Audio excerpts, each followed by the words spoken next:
Hello and welcome back to National Undergrad Killer Electricity Service, or NUKES for short. My name is Rinehart and I'm joined here by Jason Gao. Today, we are going to be interviewing different owners of power plants in the area. Let's start right away by talking to Rinehart, an owner of one of the biggest hydroelectric plants in the U.S. Thanks, Ryan. As you can see behind me, this is one of the largest hydroelectric plants in America. Let's go talk to the owner, Rinehart. Thanks, Jason. I'm Jason, and I'm sitting here with hydroelectric power plant owner Rinehart. Nice to meet you, Jason. So, Ryan, tell me about your company. Well, my company runs on the power of energy from water.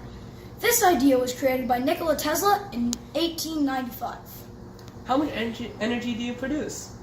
Niagara Falls produces 4.9 kilowatts a year, which is enough to power 3.8 million homes. That's all the homes in Los Angeles, or enough to power half of New York.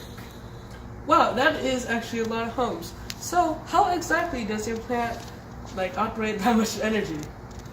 Well, the power plants at Niagara divert some of the river's flow from above using canals or tunnels.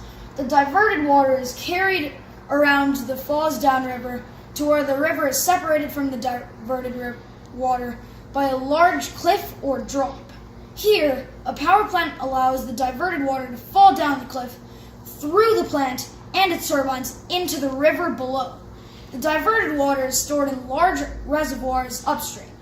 This acts as a buffer in case the river dries up or if there is a disruption. Think of the reservoirs as banks of stored water energy. On its way to the plant, the water runs through turbines that spin under the pressing force of the falling water. Turbines are like reverse motors. Think of a propeller motor for an electric toy boat. The motor charges electromagnets. The magnets repel each other and spin on an axis when they are charged. The axis spins the propeller and pushes the boat. Now reverse it. The water now pushes the propellers, which spins the magnets and outputs electricity. Thanks, Ryan. It was a pleasure to have you on the show. Let's take it over to our reporter Rinehart talking to Jason Gao of Atla Wind Energy Center, U.S. Thanks, Jason. I'm here with Jason, the owner of Atla Wind Energy Center. So, Jason, tell me about your company. Our company runs wind towers all over California. The first all-steel windmill tower was produced by the United States Wind Engine and Pump Company. The first electricity-generating wind turbine was invented in 1988 in Cleveland, Ohio, by Charles F. Brush. My company is located in Kern County, California. We have the output of 1,547 megawatts, enough to power about 513,604 houses in a year, or about a little less than all the people in Wyoming. Wow, that is a lot of houses. So, how does your company work? Wind farms work like this. The energy in the wind turns 2 or 3 propeller-like blades around in a rotor. The rotor is connected into the main shaft, which spins a generator to create electricity. Where are the best places to make wind farms? The big top 3 places are Texas, Iowa, and here in California. We get the most amount of wind, which is a massive factor. And we also have lots of space to put lots of wind farms. For example, we can fit many more wind turbines in an open and cheap area than an expensive, crowded area like New York. So what does your company help with in the saving of the environment?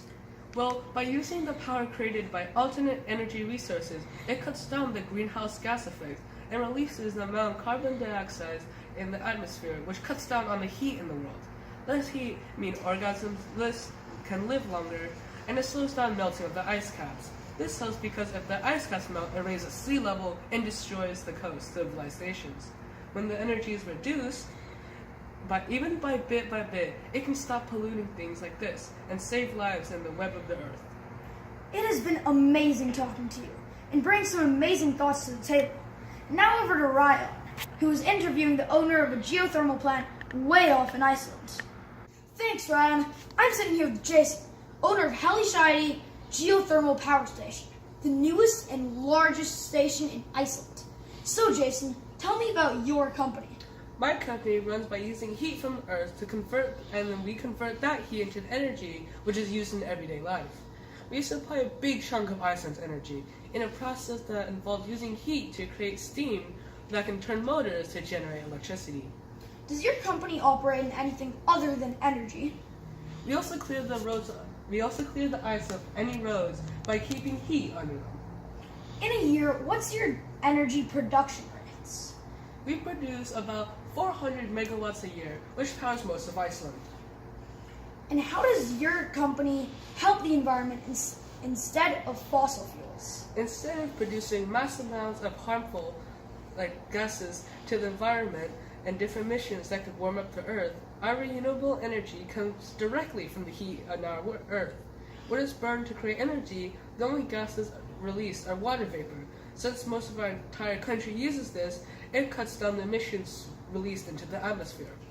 There's no carbon dioxide in the atmosphere, which also helps us stop climate change.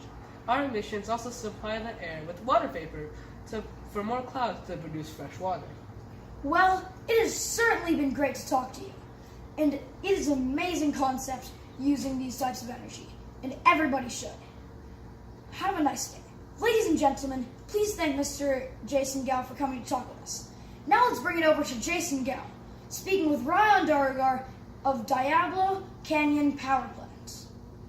Thanks, Ron. As you know, I am here with Ryan Dargo of the San Luis Obispo Power Plant, Diablo Canyon Nuclear. So, Ron, tell me about your company.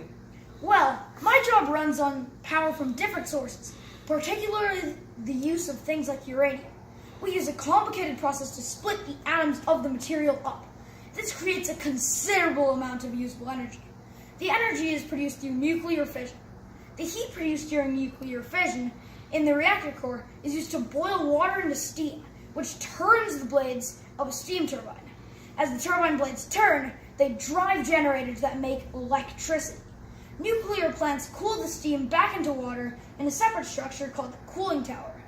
Or they use water from ponds, rivers, and oceans. The cooled water is then reused to produce steam all over again.